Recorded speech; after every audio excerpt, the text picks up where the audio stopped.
I never wanted to believe the house was haunted. It was my grandmother's house, and people don't like to believe bad things about places filled with memories. After she passed away, I moved in alone to take care of it. Everyone in the family warned me not to stay there by myself, but no one would explain why. Take whose side you'll understand at night. The first few days were normal. The house creaked like any old building. The wind rattled the windows.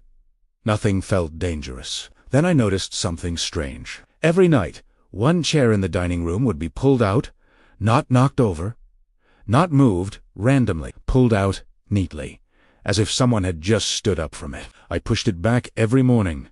Every night, it was out again. I checked doors, windows, locks. Nothing was broken. One night, I stayed awake to see it happen. I sat in the living room with the lights off, watching the dining area. The clock ticked loudly. My eyes burned from not blinking. Then the air changed. It felt heavier, colder. The chair moved. Slowly, without a sound. It slid back on its own and stopped. My heart was pounding so hard I thought it would give me away. Then I heard footsteps upstairs. Bare feet, walking toward the staircase. I whispered, "Hello?" The footsteps stopped. Something whispered back, my name, in my grandmother's voice. I didn't move. I didn't breathe. I heard her walking down the stairs, one step at a time.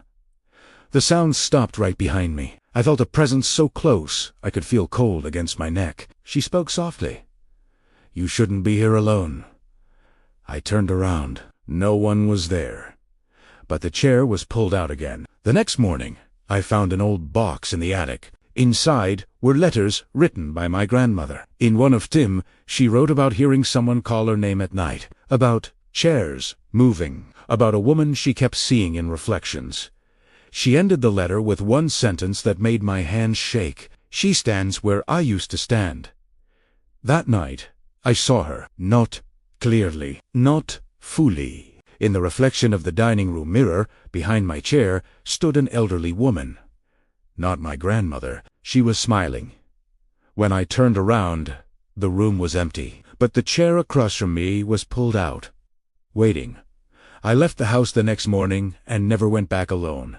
The house was sold months later. The new owners asked my family one question during the paperwork. Why does an old woman sit at the table every night? Some real ghost stories don't involve screams or violence, just someone who never realized they were supposed to leave.